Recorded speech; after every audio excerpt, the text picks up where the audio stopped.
अस्सलाम वालेकुम वरहमतुल्लाहि वबरकातुहू। तो डियर स्टूडेंट्स, हमने स्टार्ट किया इलेक्ट्रोस्टैटिक्स। इससे पहले हमने डिस्कस किया what is electrostatics, what is electric charge, what are the different methods of charging. तो आज हमारा जो टॉपिक है it is related to properties of electric charge. Okay, तो आज हम डिस्कस करेंगे कि इस इलेक्ट्रिक चार्ज की क्या क्या प्रॉपर्टीज हैं। तो इससे पहले हम थोड़ा सा रिवाइज करेंगे कि इलेक्ट्रिक चार्ज क्या होती है। Very good, what is charge? Charge is the property associated with matter due to which it produces and experiences electric and magnetic effects. ठीक है ना। तो ये एक प्रॉपर्टी है किसके साथ? एसोसिएट विद मैटर, यानी कि किसी भी बॉडी के साथ हैविंग सम मास। ओके, तो अगर आप देखोगे इस चार्ज का यूनिट जो होता है, चार्ज का unit SI unit of charge जो है, ये आप लिख के रखोगे। एसआई यूनिट ऑफ चार्ज जो है ये इसका क्या है? It is coulomb. SI unit of charge is coulomb, जिसको कि हम कैपिटल सी से रिप्रेजेंट करेंगे कूलम। ये इसका एसआई यूनिट है, ये इसका एसआई यूनिट है। SI unit of charge is coulomb. और इसका सीजीएस यूनिट जो है, इसका सीजीएस यूनिट जो है उसको हम कहते हैं statcoulomb. It's CGS unit is statcoulomb. और ये इसका क्या है? ये इसका सीजीएस यूनिट है। ओके, ये इसका क्या है? It is the CGS unit of electric charge. SI unit is coulomb and CGS unit is statcoulomb. और रिलेशन क्या है कि वन कूलम जो होता है, one coulomb it is 3 into 10 raised to power 9। याद रखना, 3 into 10 raised to power 9 statcoulomb. क्या? एक कूलम जो होता है ये बराबर होता है 3 into 10 raised to power 9 statcoulomb. Okay, और डायमेंशनल फॉर्मूला, जो चार्ज की डायमेंशनल फॉर्मूला है वो हम कहां से डिराइव करते हैं? देखिए, हमें पता होता है कि इलेक्ट्रिक करंट जो है आई, ये बराबर होता है charge by time. Electric current is equal to charge by time. तो यहां से चार्ज किसके बराबर आ जाता है? So Q is equal to I into T.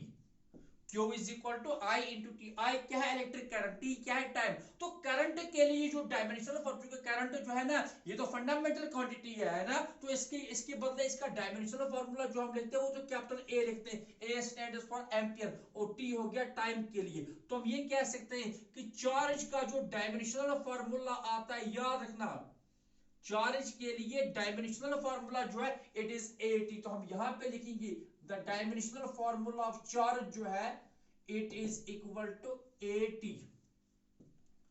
Dimensional formula जहां जहां पे आपको चार्ज यूज करना पड़ेगा और इसका डायमेंशनल फॉर्मूला लिखना पड़ेगा, so you will right eighty is ampere, यानी कि यहां पे ये किसका यूनिट है? ये एक किसको रिप्रेजेंट करता है? It is the dimension of electric current and T is the time.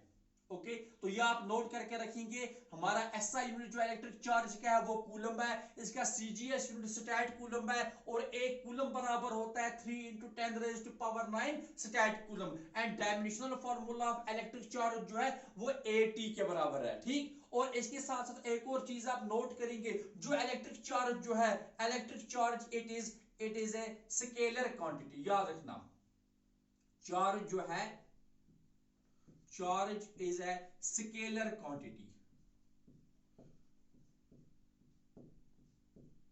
Charge क्या है? चार्ज एक स्केलर क्वांटिटी है। तो ये चीजें आप नोट कीजिए, तो आगे हम इसकी और प्रॉपर्टीज डिस्कस करते हैं। ठीक है, ओके। अच्छा, तो चार्ज क्या है? चार्ज की बेसिक डेफिनेशन क्या है? It is the property associated with matter due to which it produces and experiences electric and magnetic effects. उसके बाद हमने डिस्कस किया इसका एसआई यूनिट कूलम है, इसका सीजीएस यूनिट स्टैट कूलम है। एक कूलम बराबर 3 into 10 raised to power 9 statcoulomb. Charge का डायमेंशनल फार्मूला हो गया एटी, और चार्ज जो है, charge is a scalar quantity. Okay, तो ये तो बेसिक है। तो नेक्स्ट हम जो, अब हम इसकी कुछ प्रॉपर्टीज हैं इसके साथ, वो हम डिस्कस करते जा रहे हैं। एक प्रॉपर्टी ये है इसकी कि चार्ज जो है ना, मैंने वो इसकी डेफिनेशन से ही आती है कि electric charge is always associated with mass. Charge is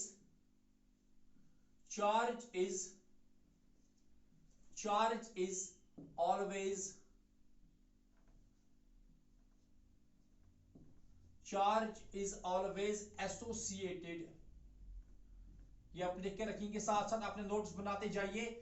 charge is always associated with mass, याद रखना, charge is always associated with mass, यानी कि जहां पे चार्ज होगी इसका मतलब है वहां पे मास भी है, क्योंकि हम चार्ज किसको कर रहे हैं, हम तो किसी बॉडी को चार्ज कर रहे हैं, ऑब्वियसली उस बॉडी का कुछ ना कुछ मास होगा। ऐसा नहीं पॉसिबल है कि कहीं पे आप चार्ज क्रिएट करो और वहां पे मास ही ना हो। चार्ज तो तभी पॉसिबल है जहां पे मास, यानी कि वैक्यूम में आप चार्जेस को क्रिएट नहीं कर सकते। Okay, charge is always associated with mass, charge can not exist without mass. Charge जो है ये मास के बगैर पॉसिबल नहीं है, but mass can exist without charge. For example ये पेन है, इसका कुछ मास है, अभी तो ये चार्ज में नहीं है ना, इसकी कोई चार्ज नहीं है, इसका मास है लेकिन चार्ज नहीं है। So mass can exist without charge, but charge can not exist without mass. ये एक प्रॉपर्टी है। एक और प्रॉपर्टी आप लोग लिखेंगे, जो चार्ज जो है चार्ज को जहां पे भी पॉसिबल होगा ये ट्रांसफर होगी from one body to another body. So charge is transferable, याद रखना, charge is transferable, charge is transferable. ठीक, चार्ज क्या है, ये ट्रांसफर हो सकती है एक बॉडी से दूसरी बॉडी में, चार्ज इज ट्रांसफरेबल। ठीक, एक और प्रॉपर्टी लिखेंगे, देखो चार्ज जो है ना, किसी भी बॉडी की जो चार्ज है, फॉर एग्जांपल अगर आपको वो कैलकुलेट करनी होगी तो हम क्या करते हैं कि अगर एक सिस्टम है, इस सिस्टम में बहुत सारे पार्टिकल्स हैं, तो सिस्टम की नेट चार्ज जो हम कैसे कैलकुलेट करेंगे, हम उन अलग अलग पार्टिकल्स के इंडिविजुअल चार्जेस को ऐड करते जाएंगे। तो हम लिखते हैं कि चार्ज जो है, charge is additive in nature, charge is additive,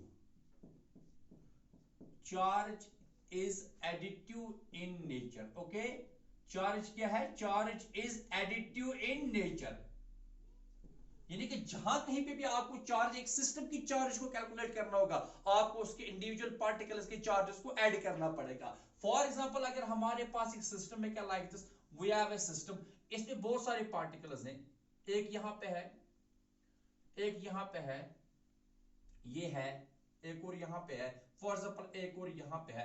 अब ये अलग अलग पार्टिकल्स आ गए, अब इनकी इंडिविजुअल चार्ज, फॉर एग्जांपल ये जो चार्ज है ये 1 माइक्रोकूलम है, ये जो चार्ज है ये -2 माइक्रोकूलम है, यानी कि ये नेगेटिव है, ये जो है फॉर एग्जांपल ये पॉजिटिव है 3 माइक्रोकूलम, ये जो है ये फिर से ये minus, for example it is -4 microcoulomb, ये जो है यहां पे एक और चार्ज जो है for example it is 6 microcoulomb.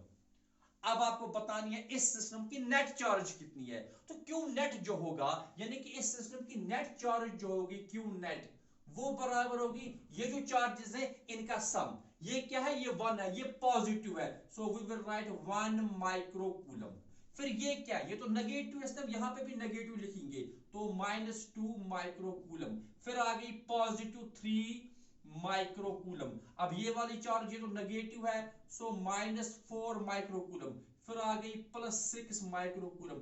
अब इसको सॉल्व करेंगे तो अभी आप देखोगे हमें कितना आ गया, तो पॉजिटिव क्या क्या है, ये 3 पॉजिटिव है, ये 1 पॉजिटिव है और ये 6 पॉजिटिव है, तो 3 और 1 कितने आ गए 4, और 4 और 6 कितने आ गए 10, तो पॉजिटिव चार्ज कितनी है 10 माइक्रोकूलम जो है ये पॉजिटिव चार्ज है, और नेगेटिव क्या क्या है, ये -2 जो है ये नेगेटिव है, और ये जो है ये 4 जो है ये भी नेगेटिव है, तो -2 एंड -4 हो गई -6 माइक्रोकूलम।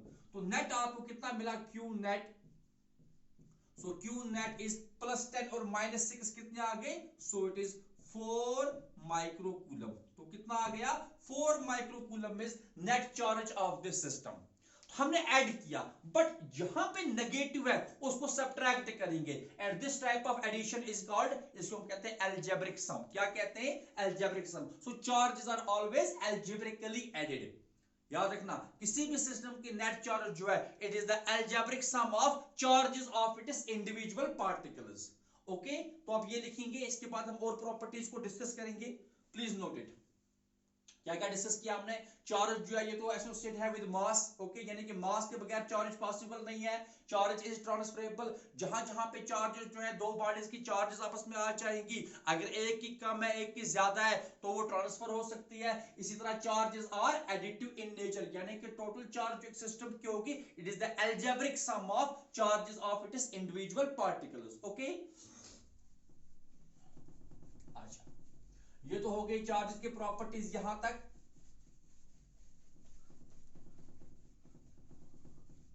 नेक्स्ट हम लिखेंगे एक और इंपॉर्टेंट प्रॉपर्टी जो आती है चार्ज की, वो है कि चार्ज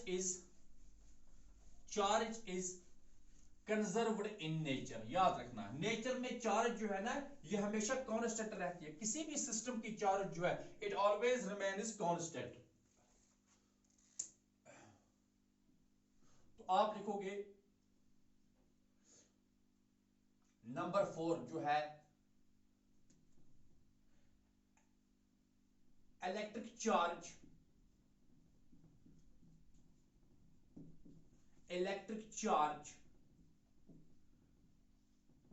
is always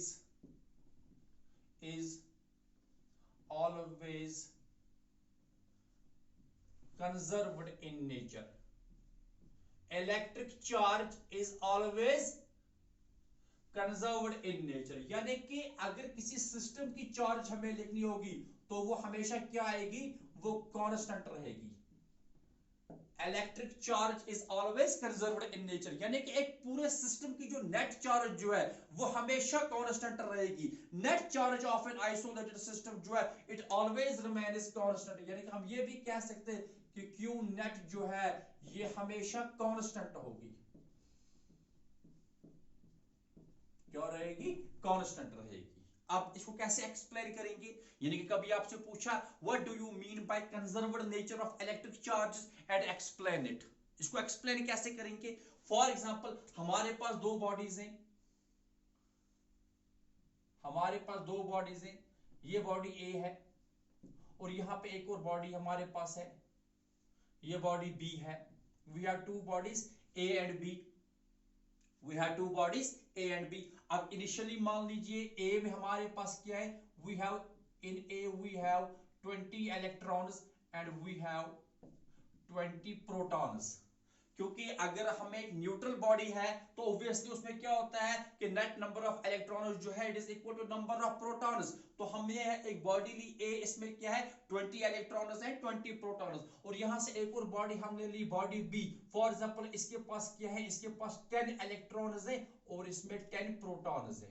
तो ये भी तो न्यूट्रल है, क्या है ये भी क्या है, न्यूट्रल है। तो इनिशियली देखिए 20 electrons and 20 protons in A and 10 electrons and 10 protons in B. अब हम आपस में इनको रब करेंगे, यानी कि हम इनको आपस में रब करेंगे तो क्या होगा, obviously there is transfer of electrons. या तो ए से बी में इलेक्ट्रॉन ट्रांसफर होंगे या तो बी से ए में इलेक्ट्रॉन ट्रांसफर होंगे। अभी देखो अगर आप इनिशियली ये ए और बी जो है, अब ये एक सिस्टम है, ये क्या है, ए और बी जो है ये एक सिस्टम है, ये एक सिस्टम है। अब इस सिस्टम में इनिशियली कितने नंबर ऑफ इलेक्ट्रॉन्स हैं, टोटल नंबर ऑफ इलेक्ट्रॉन्स जो हैं वो कितने हैं, वो तो 30 हैं, क्योंकि इसके 20 और इसके 10 कितने हो गए 30। और टोटल नंबर ऑफ प्रोटॉन्स भी क्या है, इसके 20 और इसके 10, तो कितने आ गए 30। तो हम ये कह सकते हैं अगर हमें इसको एक्सप्लेन करना होगा तो हमें कैसे एक्सप्लेन करेंगे, शाबाश, कैसे एक्सप्लेन करेंगे हम इसको, हम देखेंगे ये इनिशियल है, ठीक है ना। तो इनिशियली हमने क्या माना, तो इनिशियली क्या हुआ, नंबर ऑफ इलेक्ट्रॉन्स, यानी कि पूरे सिस्टम की बात हो रही है, ये नंबर ऑफ इलेक्ट्रॉन्स कितने आ गए 30, ए के कितने हैं 20 और बी के कितने 10। इसी तरह से नंबर ऑफ प्रोटॉन्स, तो नंबर ऑफ प्रोटॉन्स अगर हम लिखेंगे तो वो भी कितने हैं 30। ठीक, तो ये तो इनिशियल कंडीशन है, ये क्या है इनिशियल कंडीशन। इसके 20 इलेक्ट्रॉन्स और इसके 10 इलेक्ट्रॉन्स हो गए 30 इलेक्ट्रॉन्स, यहां पे 20 प्रोटॉन्स और 10 प्रोटॉन कितने हो गए 30 प्रोटॉन्स। ये हो गया इनिशियली। ना इसके बाद हम एज्यूम करेंगे कि जब हम इनको आपस में रब करेंगे, फॉर एग्जांपल 5 इलेक्ट्रॉन्स, हम मानेंगे जब हम इनको रब करेंगे तो 5 electrons are transferred from A to B. 5 electrons जो है, इसके बाद जो सिचुएशन ऐसी हो जाएगी कि 5 इलेक्ट्रॉन जो हैं, 5 इलेक्ट्रॉन ए से बी ट्रांसफर हो रहे हैं ऐसे। 5 electrons are transferred from A to B. जब 5 इलेक्ट्रॉन ट्रांसफर हो गए, 5 electrons are transferred from A to B. अब ए के पास इनिशियली कितने इलेक्ट्रॉन्स है? 20। 5 कहां चले गए? बी में। अपने पास इसको कितने रह गए? ऑब्वियसली 15। अब ए के पास जो इलेक्ट्रॉन्स रह गए वो 15 रह गए, ठीक। बी के पास अपने कितने इलेक्ट्रॉन थे? 10। 5 कहां से आ गए? ए से। अब कितने नंबर बन गया यहां पे इलेक्ट्रॉन्स का? ऑब्वियसली इनिशियल नंबर जो इसके पास था 10, प्लस करिए कितने इलेक्ट्रॉन्स आ गए? 5 इलेक्ट्रॉन्स आ गए, तो 10 + 5 इज 15। आप जरा देखेंगे कि फाइनल कंडीशन क्या हो गई, फाइनली हम लिखेंगे, ठीक। अब जरा देखिए फाइनली क्या हो गया। फिर से नंबर ऑफ इलेक्ट्रॉन्स, पूरे सिस्टम की बात हो रही है, फिर से नंबर ऑफ इलेक्ट्रॉन्स कितने बन गए? यहां के 15 और यहां के 15, तो 30। तो फिर से हम लिखेंगे नंबर ऑफ इलेक्ट्रॉन्स, तो नंबर ऑफ इलेक्ट्रॉन्स फिर से कितने आ गए? 30। और नंबर ऑफ प्रोटॉन्स, क्योंकि प्रोटॉन जितने पहले थे उतने अब भी हैं, तो नंबर ऑफ प्रोटॉन्स, तो नंबर ऑफ प्रोटॉन्स, तो ये भी कितने हैं? 30। आप जरा देखेंगे, यहां देखिए पहले इलेक्ट्रॉन्स कितने? 30। फाइनल इलेक्ट्रॉन्स कितने? 30। पहले प्रोटॉन्स कितने? 30 और फाइनली प्रोटॉन्स कितने? 30। तो this is the conservation of charge, यानी कि जितनी इनिशियल चार्ज थी उतनी ही फाइनल भी रही एक सिस्टम में। यानी कि अगर आप देखोगे पूरे सिस्टम की इनिशियल चार्ज क्या थी? नेट चार्ज क्या थी? 0, क्योंकि 30 इलेक्ट्रॉन 30 प्रोटॉन है, 0 चार्ज। और फाइनली भी क्या होगी पूरे सिस्टम में? वो फिर से वही 0 आ गई।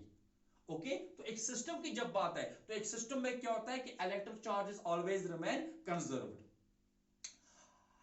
अब यहां पे क्या हो गया, एक बात आप ख्याल करना, हाँ, इन दो के ऊपर चार्जेस डेवलप हो गई।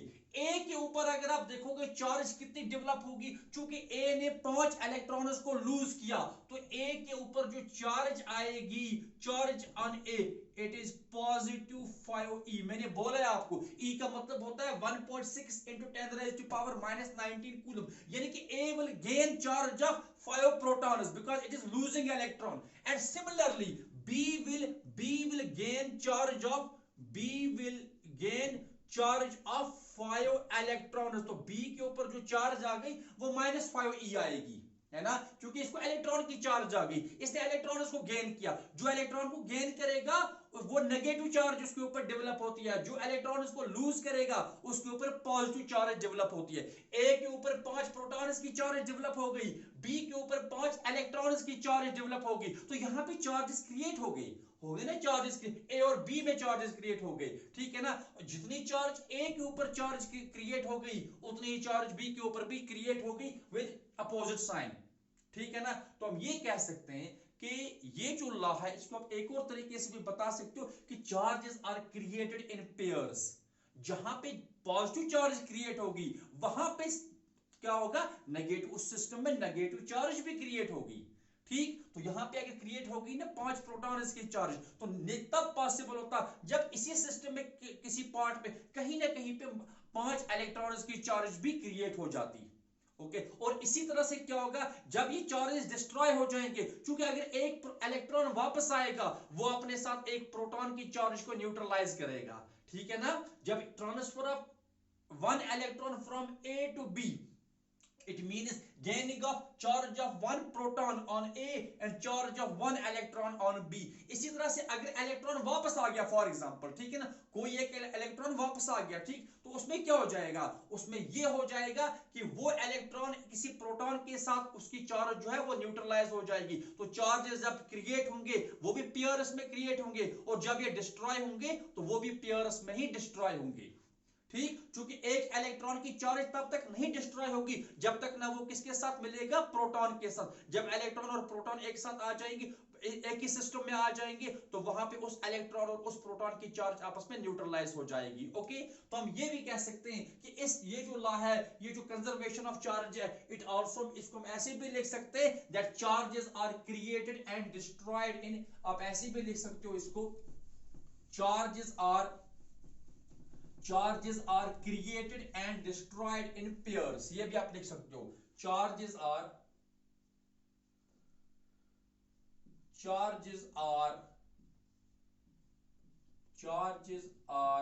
created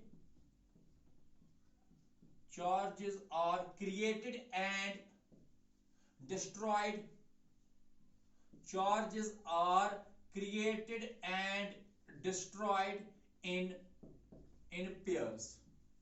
ठीक, जहां पे नेगेटिव चार्ज बनेगी वहां पे पॉजिटिव भी बनेगी, जहां पे नेगेटिव चार्ज डिस्ट्रॉय होगी वहां पे पॉजिटिव चार्ज भी इक्वली डिस्ट्रॉय होगी। तो जितनी नेगेटिव चार्ज क्रिएट होगी उतनी ही पॉजिटिव चार्ज क्रिएट होगी, जितनी नेगेटिव चार्ज डिस्ट्रॉय होगी उतनी पॉजिटिव चार्ज भी डिस्ट्रॉय होगी। तो इसका मतलब होगा charges are created and destroyed in pairs. So this is the conservative nature of electric charges. Okay, ठीक, अच्छा, ये एक और इंपॉर्टेंट प्रॉपर्टी थी। इसके बाद एक और प्रॉपर्टी है, हालांकि वो हम इससे पहले भी हमने डिस्कस किया है जब हमने चार्जेस का पहला लेक्चर समझा था।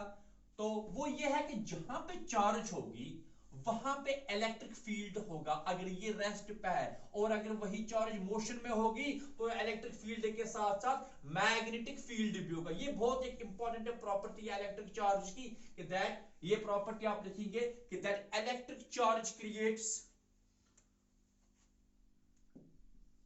electric charge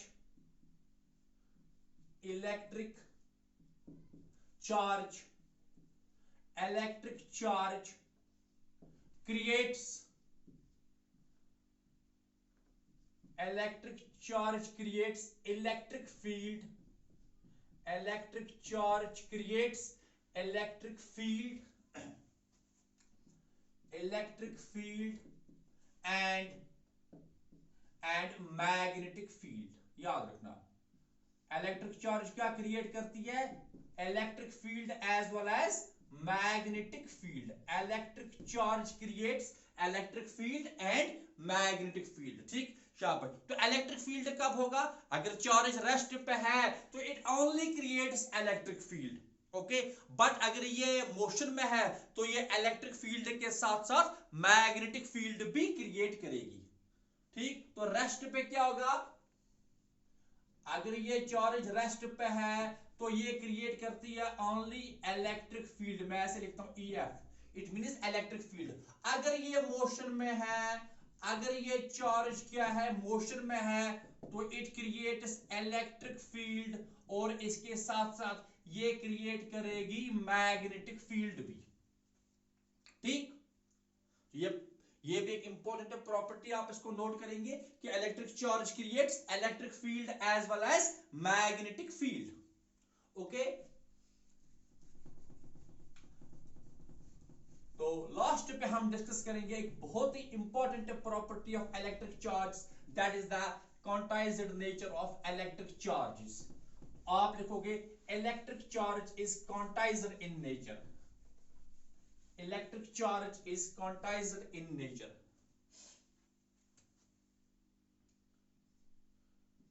Electric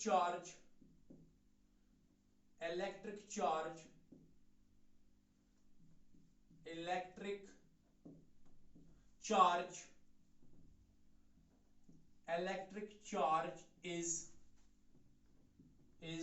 quantized.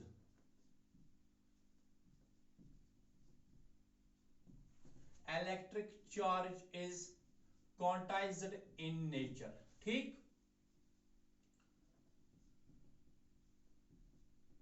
यानी कि इलेक्ट्रिक चार्जेस का जो नेचर है ना, इट इज क्वांटाइज्ड। अब ये क्वांटाइज्ड नेचर मतलब क्या होता है ये मैं समझाता हूं। ठीक, अब इसको समझने के लिए आप यहां फिर से हम एक एग्जांपल ले रहे हैं। फॉर एग्जांपल हमारे पास ये एक बॉडी है A, और यहां पे एक और बॉडी हमारे पास है B। क्या है, A और B। तो इनिशियली ए में नंबर ऑफ इलेक्ट्रॉन्स और प्रोटॉन्स क्या है, बराबर हैं, यानी कि इनिशियली ये भी न्यूट्रल है, body A is neutral and body B is also neutral. अब देखना होता क्या है, जब हम इनको रब करेंगे, when these two bodies are rubbed against each other, होता क्या है, there is transfer of electrons. क्या होगा यहां पे, क्या होगा, जब हम ए और बी को आपस में रब करेंगे तो क्या होगा, ट्रांसफर ऑफ इलेक्ट्रॉन्स। अब इलेक्ट्रॉन क्या है ना, इलेक्ट्रॉन की अपनी एक चार्ज है और इसका अपना एक मास है। अब सबसे पहले क्या होगा, अब ऐसा ही नहीं है कि पहले ही स्टेप में थाउजेंड्स ऑफ इलेक्ट्रॉन ट्रांसफर होंगे, नहीं, ये एक एक करके ट्रांसफर होता है। क्या होता है, एक एक करके। अब सबसे पहले क्या होगा, मान लो ए से बी में एक इलेक्ट्रॉन जो है ये ए से बी में ट्रांसफर हो गया ऐसे, like this, one electron. Initially क्या हो गया, one electron is transferred from, one electron is transferred from A to B, एक इलेक्ट्रॉन। अब ए ने क्या किया, ए लूज इलेक्ट्रॉन। अब जो बॉडी इलेक्ट्रॉन को लूज करेगी it gain is positive charge, यानी कि चार्ज आने, तो अगर एक इलेक्ट्रॉन ट्रांसफर हो गया तो हम ये लिख सकते हैं कि चार्ज ऑन ए जो हो जाएगा इट इज पॉजिटिव 1e, है ना, पॉजिटिव। क्यों, क्योंकि इसके ऊपर प्रोटॉन की चार्ज आएगी, ये तो लूज कर रहा है इलेक्ट्रॉन को। इसी तरह से चार्ज ऑन बी जो हो जाएगा ये हो जाएगा माइनस टाइम्स 1e, 1e क्यों, माइनस क्यों, क्योंकि ये इलेक्ट्रॉन को गेन कर रहा है। जो इलेक्ट्रॉन को गेन करेगा उसके ऊपर नेगेटिव चार्ज, जो इलेक्ट्रॉन को लूज करेगा उसके ऊपर पॉजिटिव चार्ज। अभी तो एक ही इलेक्ट्रॉन ट्रांसफर हुआ है तो इसका मतलब है इसके ऊपर एक प्रोटॉन की चार्ज आएगी ए के ऊपर, और बी को कितनी चार्ज आएगी, एक इलेक्ट्रॉन की चार्ज। अब हम रबिंग को कंटिन्यू करेंगे तो थोड़ी देर बाद क्या हो जाएगा, एक और इलेक्ट्रॉन ट्रांसफर हो गया ऐसे, तो एक और इलेक्ट्रॉन ट्रांसफर हो गया। अब कितने इलेक्ट्रॉन ट्रांसफर हो गए, दो इलेक्ट्रॉन। तो अब हम क्या लिखेंगे, ए के ऊपर कितनी चार्ज आ जाएगी, दो प्रोटॉन्स की चार्ज, बी के ऊपर कितने चार्ज आ जाएगी, दो इलेक्ट्रॉन्स की चार्ज, है ना, ठीक। थोड़ी देर बाद क्या होगा, तीसरा इलेक्ट्रॉन भी ट्रांसफर हो गया। जब तीसरा इलेक्ट्रॉन ट्रांसफर हो गया, यानी कि लीजिए एक और इलेक्ट्रॉन ट्रांसफर हो रहा है फ्रॉम ए टू बी। जब ऐसा हुआ तो अब ए के ऊपर कितनी charge I, obviously charge of 3 protons, charge of 3 protons, और बी के ऊपर कितनी charge I, charge of 3 electrons. E का मतलब क्या होता है, E का अपना एक वैल्यू है 1.6। देखो मैंने इससे पहले भी बताया आपको, E का मतलब क्या होता है 1.6 into 10 raise to power -19 coulomb. ये तो सबसे least possible value of charge है, जो कि चार्ज ऑफ प्रोटॉन है या चार्ज ऑफ इलेक्ट्रॉन है, दोनों का मैग्नीट्यूड इतना ही है। प्रोटॉन के लिए हम ये वैल्यू पॉजिटिव लेते हैं और इलेक्ट्रॉन के लिए हम ये वैल्यू नेगेटिव लेते हैं। इसको हम कहते हैं फंडामेंटल चार्ज। E का मतलब फंडामेंटल चार्ज, ओके। अब क्या होगा, तो इन जनरल हम लिख सकते हैं if n electrons are transferred from A to B, अगर ए से बी n इलेक्ट्रॉन्स ट्रांसफर हो रहे हैं तब मुझे पता ये ए के ऊपर कितनी चार्ज आएगी, चार्ज ऑन ए कितना हो जाएगा, पॉजिटिव Ne ए के ऊपर, और चार्ज ऑन बी, बी की कितनी चार्ज हो जाएगी, इट इज नेगेटिव Ne, है कि नहीं। तो ये है क्वांटाइजेशन ऑफ चार्ज, यानी कि किसी भी बॉडी के ऊपर चार्ज जो डेवलप हो रही है इट इज एन। देखिए एन का मतलब यहां पे क्या है, एन या तो 1 हो सकता है, ये जब एक इलेक्ट्रॉन ट्रांसफर होगा, या तो 2 हो सकता है, या तो 3 हो सकता है, and so on, okay. So n mean is 1 2 3 100, आगे कंटिन्यू कुछ जितने इलेक्ट्रॉन ट्रांसफर हो गए। So n is n integral multiple, है ना। तो नेचुरल नंबर्स में से एन कोई भी वैल्यू हो सकता है। तो आप इसका मतलब कि अब हमने किसी भी बॉडी के ऊपर जो चार्ज लिखी, अगर हम इसको कंबाइंड फॉर्म में लिखेंगे तो हम लिख सकते हैं कि किसी भी बॉडी के ऊपर जो चार्ज आएगी in general, charge on any body is equal to, ठीक, तो वो किसके बराबर आएगी, यानी कि किसी भी बॉडी के ऊपर जो चार्ज डेवलप होती है वो होती है Q is equal two plus minus, ऐसे लिखेंगे plus minus N into E, है ना, वेयर n जो यहां पे मैं लिखता हूं कि n जो हो सकता है या तो 1 हो सकता है, 2 3 सो ऑन, और E जो है E is the fundamental charge जिसका वैल्यू होता है 1.6 into 10 raise to power -19 coulomb, okay. So this is the law of, this is the quantization of electric charge. और इसको कैसे हम लिखेंगे कि it states that this property जो है इसका मतलब क्या हुआ, it mean is that the total charge on a body is always an integral multiple of some fundamental charge E, is always an integral multiple of fundamental charge. Fundamental charge क्या है, वो तो ई है, यानी कि टोटल चार्ज किसी भी body के ऊपर जो है, total charge on a body, total charge on a body is equal to is always equal to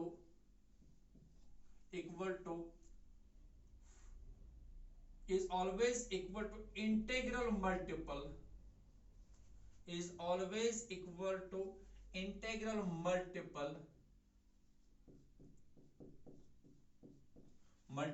of fundamental charge, is always equal to integral multiple of fundamental charge। और वो fundamental charge क्या है, that fundamental charge is ई, और ई किसके बराबर है, 1.6 into 10 raised to power -19 coulomb, integral multiple, यानी कि जितने इलेक्ट्रॉन ट्रांसफर होंगे उसको मल्टीप्लाई करना है ई के साथ। n stands for the number of electrons transferred, याद रखना, n stands for the number of electrons transferred, तो जितने इलेक्ट्रॉन ट्रांसफर होंगे तो उसको मल्टीप्लाई करना है 1.6 into 10 raised to power -19 coulomb. आप ये लिखिए, हम एक दो न्यूमेरिकल्स करते हैं, ठीक। इसके ऊपर आपको न्यूमेरिकल पूछा जा सकता है जहां पे आपको ये क्वांटाइजेशन ऑफ इलेक्ट्रिक चार्ज को यूज करना पड़ेगा, ओके। चलिए ठीक है,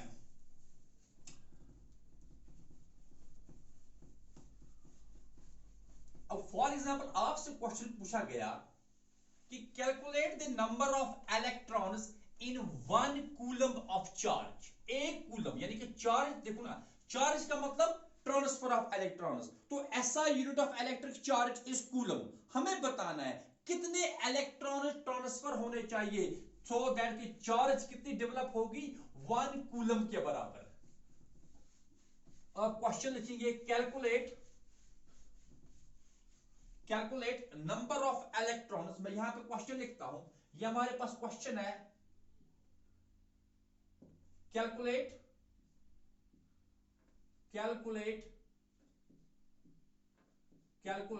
number of electrons, calculate number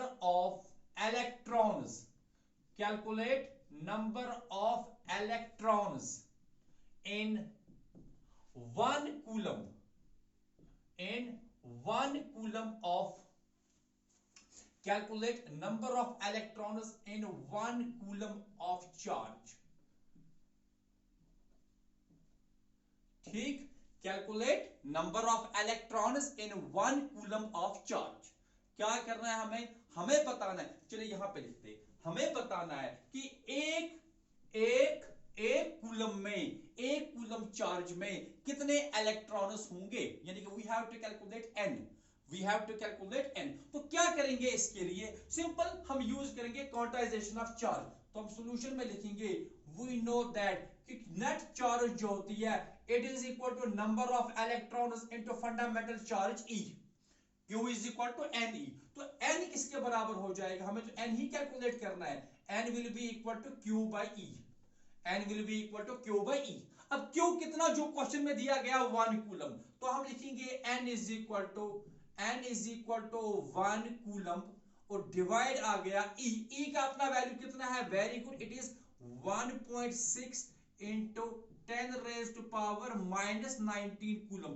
E का मतलब कितना, 1.6 into 10 raised to power -19 coulomb. तो ये भी कूलम चूंकि ये तो कैंसिल आउट हो जाएगा, तो हमें आ जाएगा सिंपली n बराबर हो जाएगा, हमें n बराबर आएगा इस तरह से 1 डिवाइडेड बाय 1.6, ऐसे है ना, 1 डिवाइडेड बाय 1.6 और इनटू क्या है इसको 10 raised to power -19, ऐसे।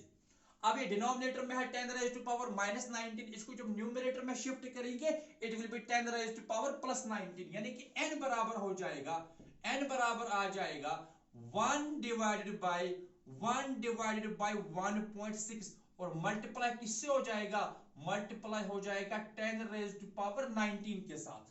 ओके, अब हमें इसको, अब तो ये 10 रेज पावर 19 है और मल्टीप्लाई किससे करेंगे, जो हमें आंसर मिलेगा 1 डिवाइडेड बाय 1.6। और इसका मैं आपको एक बार बोल के रखूंगा कि व्हाट इज इट्स वैल्यू, और ये बहुत बार आपको न्यूमेरिकल्स में यूज करना पड़ेगा। So understand and remember it. देखना हम ऐसे लिखेंगे, यहां समझना आप लोग, 1 डिवाइडेड बाय 1.6 है ना।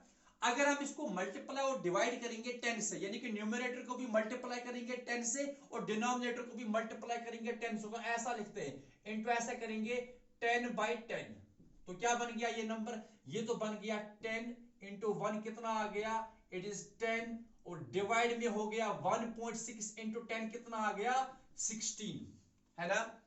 ओके, तो अब हम इसको ऐसे भी कर सकते हैं, यहां पे 2 5s are 10 and 2 8s are 16, so it is 5/8, कितना 5/8। अब सॉल्व कीजिए 5/8 को, तो 5/8 को अगर हम सॉल्व करते हैं हम ऐसे लिखेंगे, यहां पे हम लिखेंगे, यहां पे 5, इधर लिखेंगे 8। नाउ 5 इज स्मॉलर देन 8, इसलिए पहले लिखेंगे 0 पॉइंट, क्या लिखते हैं 0 पॉइंट, तो ये 50 बन गया, और 8 इंटू 6 कितना होता है 48, वहां पे रिमाइंडर कितना आ गया 2, अब यहां पे 0 आ जाएगा, सो 8 2s are 16 और यहां पे रिमाइंडर 4 आ गया, 8 5s are 40, तो यहां पे 4 जब आ गया, पहले आप दिखा दिए, यहां पे जब 4 रिमाइंडर आ गया इसलिए हमें एक और 0 यहां पे लगाना पड़ेगा, सो फिर हम लिखेंगे 8 5s are 40, तो 40 तो बराबर कैंसिल आउट हो गया, अब रिमाइंडर 0 आ गया, तो इसका मतलब जब आपने 5 को 8 से डिवाइड किया तो आंसर कितना आ गया 0.625, और ये 0.625 एक्चुअली किसका वैल्यू है 1 डिवाइडेड बाय 1.6 का। तो ये आप याद रख लो, ये आपको बार बार न्यूमेरिकल्स में यूज करना पड़ेगा बहुत बार, तो इसलिए आप लोग क्या याद करेंगे कि 1 डिवाइडेड बाय 1.6, मैं ये यहां पे लिख के रखता हूं, ये तो आपको समझाने के लिए था, ये आपको बार बार नहीं लिखना है, बस you just remember what is the value of 1 divided by 1.6, तो कितना बराबर है, इट इज 0.625, याद रखना कितना, मैं यहां पे लिखता हूं कि आपको मुझे बताइए 1 डिवाइडेड बाय 1.6 किसके बराबर आ गया 0.625, याद रखना, ये आप याद रखोगे न्यूमेरिकल्स के लिए, आपको यह करना नहीं है बार बार, यानी you need not to solve it, but आपको यूज करना पड़ेगा। सो 1 डिवाइडेड बाय 1.6 किसके बराबर आ गया 0.625, और मल्टीप्लाई किससे होगा 10 रेज टू पावर 19 के साथ। हाँ, अब अगर हम यहां पे 10 रेज टू पावर 19 है तो it means 10 raise to power 19, इसको मल्टीप्लाई एक 10 से हम यहां पे मल्टीप्लाई करेंगे, सो n हमें बराबर आ जाएगा अब 6.25, कितना 6.25, और इंटू हो जाएगा 10 रेज टू पावर 18, ठीक है ना, n किसके बराबर आ गया 6.25 into 10 raise to power 18 electrons. तो इतने इलेक्ट्रॉन्स होते हैं इन 1 कूलम ऑफ चार्ज, आप देखिए 10 रेज टू पावर 18, ये तो बहुत बड़ा वैल्यू है। So 1 coulomb is very large, very big amount of charge.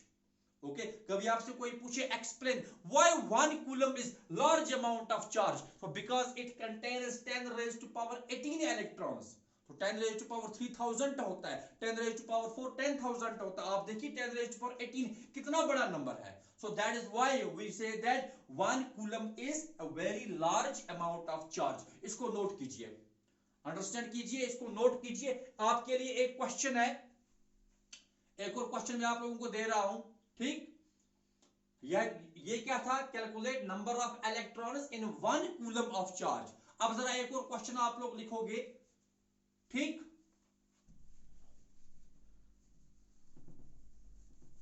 Question है आपके पास, आई होप आपको वो you can solve it easily, ठीक, तो क्या क्वेश्चन है, बिल्कुल ऐसा ही क्वेश्चन है लेकिन मैं यहां पे चेंज कर रहा हूं। अब मैं आपको दे रहा हूं question, calculate the number of electrons in 1 micro coulomb of charge. मैंने कहा ना कि एक कूलम जो है, एक coulomb of charge is very very large amount of charge, 1 coulomb जो है लार्ज अमाउंट ऑफ चार्ज, सो हम यूज करेंगे स्मॉलर वैल्यूज, ठीक है ना। तो स्मॉलर वैल्यूज में क्या आएंगे, मिली कूलम है, माइक्रो कूलम है, नैनो कूलम है, पिको कूलम है, तो आप वो यूज करेंगे। तो मैं यहां पे लिखता हूं आपको, calculate number of electrons in 1 micro coulomb of charge. You know what is the meaning of micro, 10⁻⁻⁻⁶। अगर आपको न्यूमेरिकल सॉल्व करने तो आपको प्रीफिक्सेस का पूरी जानकारी होनी चाहिए, ओके। तो मिली कितना होता है, milli means 10⁻⁻³ micro means 10⁻⁻�6, nano means 10⁻⁻⁹, और पिको कितना होता है, वेरी गुड, 10⁻⁻12, ओके। चलिए लिखिए यहां पे मिली माइक्रो कूलम कितना होता है, 10⁻⁻�6।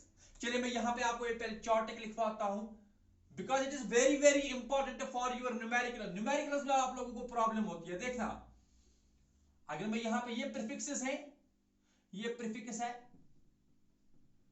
ठीक, ये प्रीफिक्स है, यहां पे इसका सिंबल है, क्योंकि कभी कभी वो सिंबल में दे देंगे, आपको समझ आना चाहिए।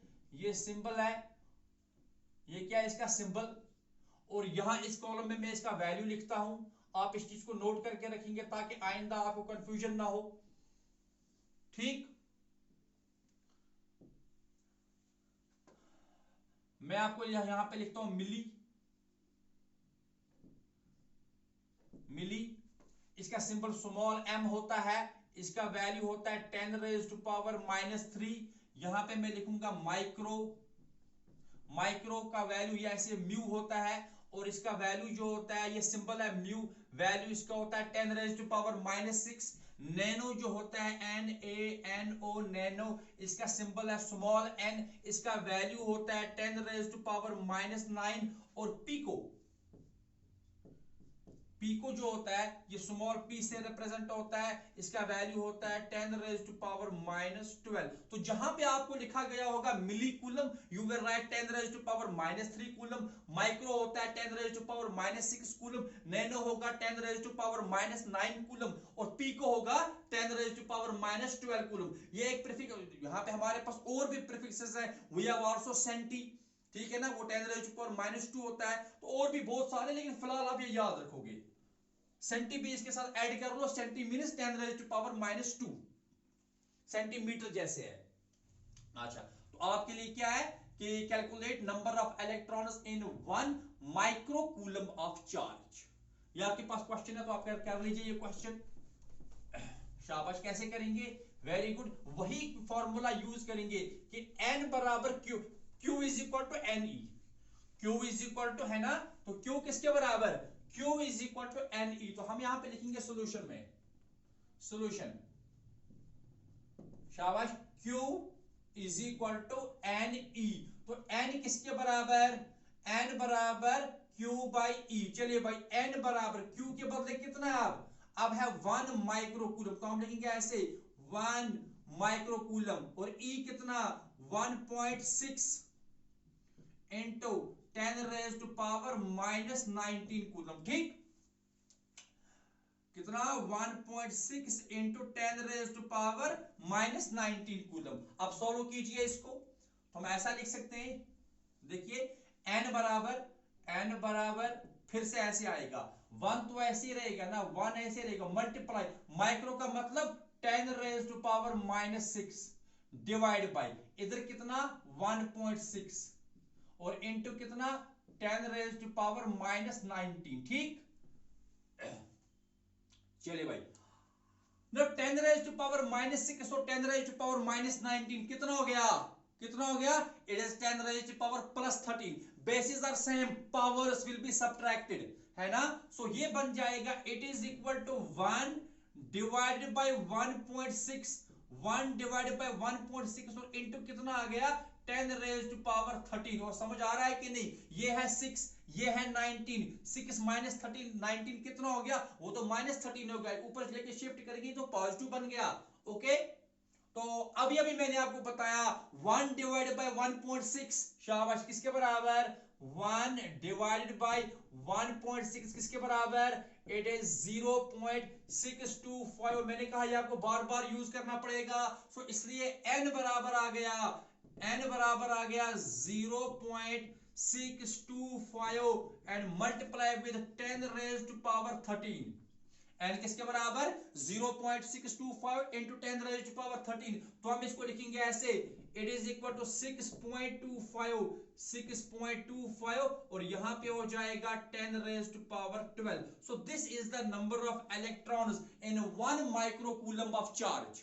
You can also calculate in the similar way. You can calculate number of electrons in 1 nanocoulomb or number of electrons in 1 picocoulomb of charge. बहुत ही आसान है. आप इसको नोट कीजिए.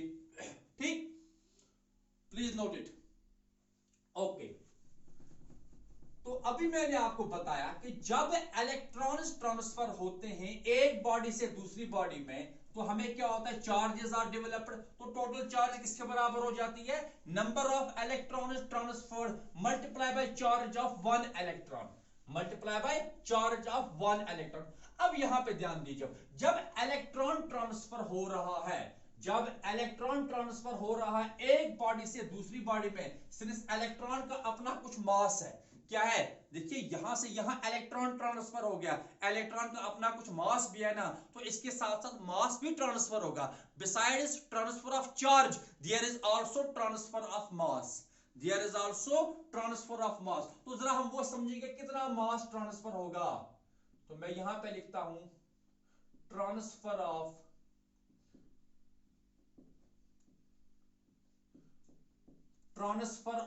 मास. शाबाश, ट्रांसफर ऑफ मास. तो कितना मास ट्रांसफर होगा, शाबाश. तो हम लिख सकते हैं कि पहले समझिए मास क्यों ट्रांसफर हो रहा है, क्योंकि इलेक्ट्रॉन ट्रांसफर हो रहा है, इस इलेक्ट्रॉन का अपना कुछ मास है तो मास भी ट्रांसफर होगा. तो हम ये कह सकते हैं कितना मास ट्रांसफर होगा, शाबाश, मास ट्रांसफर्ड, मास ट्रांसफर. तो कितना मास ट्रांसफर होगा, very good, it is an, यानी कि कितने नंबर ऑफ इलेक्ट्रॉन्स ट्रांसफर होंगे, multiply with mass of electron.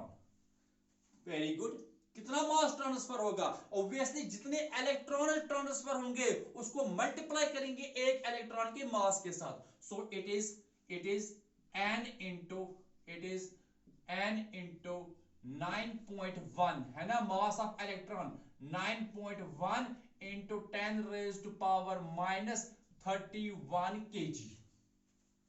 Okay, तो आप को जब ऐसा क्वेश्चन पूछा जाए, फॉर एग्जांपल आपको पूछा जाए कैलकुलेट द मास ट्रांसफर, तो आपको पता होना चाहिए कितने इलेक्ट्रॉन्स ट्रांसफर हो रहे हैं, उसको फिर उस नंबर को फिर मल्टीप्लाई कीजिए मास ऑफ वन इलेक्ट्रॉन के साथ. ओके, हाँ, आसानी के लिए हम क्या कर सकते हैं, we can use write simply it is equal to n into जो 9.1 है इसको सिंपली लिख दीजिए आप 9 into 10 raise to power -31 kg.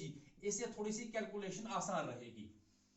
Okay, क्योंकि 9.1 है तो we can take it as 9 into 10 raise to power -31 kg.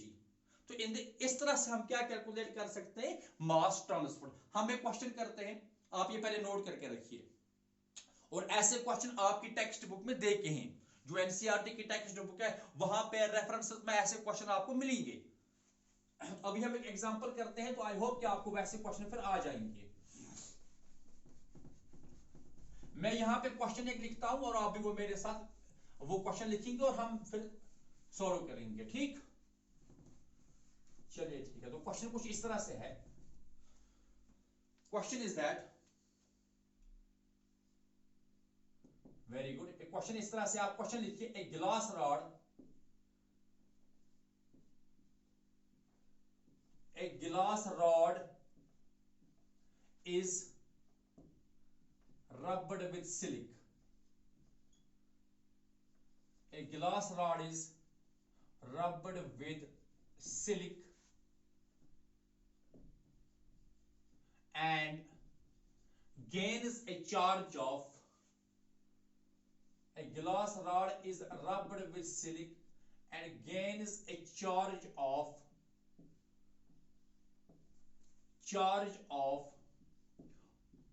positive 19.2 into 10 raised to power -19 coulomb. Positive 19.2 into 10 raise to power minus 19 coulomb.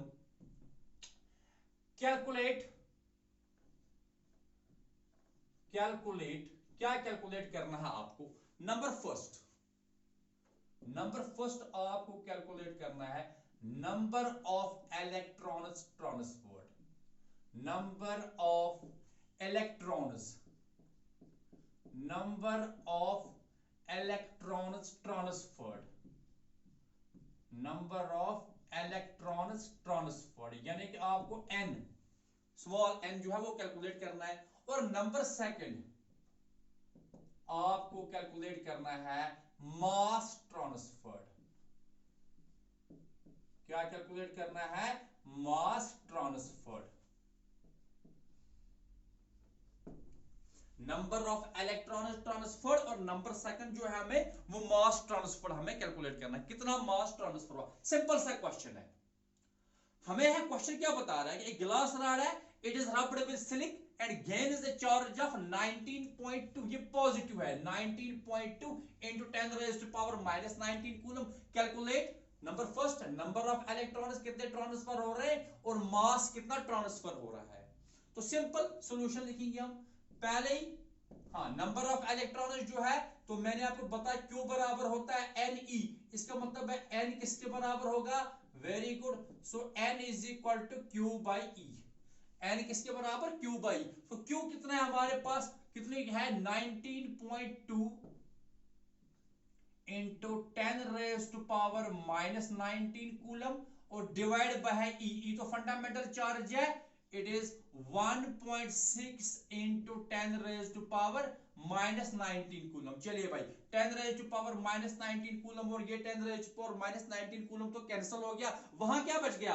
19.2 और यहां क्या बच गया? 16। So we can write it is equal to 192 और divided by 16, नीचे 1.6 है ना, देखिए ये क्या है? 19.2।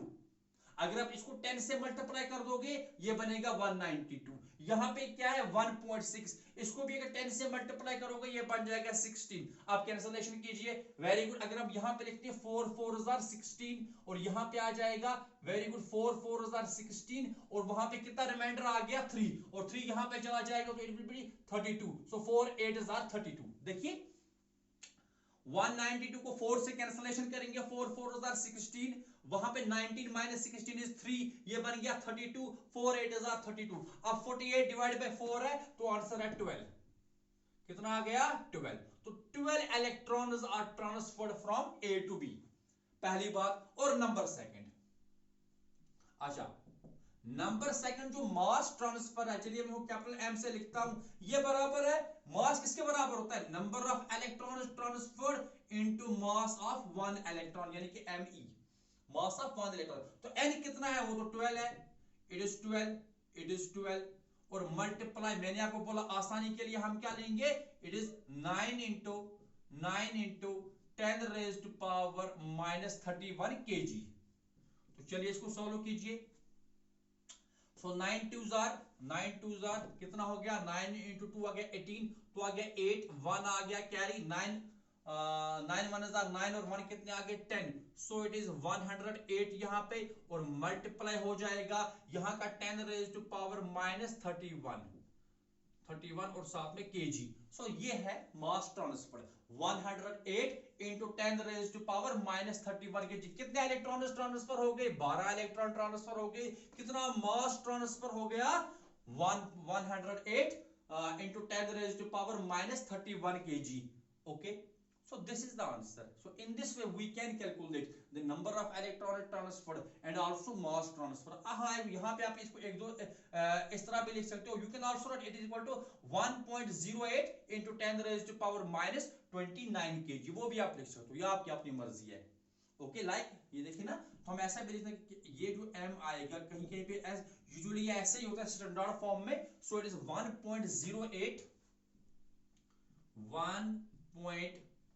1.08 into 10 raise to power minus, अब यहां पे आ जाएगा खाली 29 kg।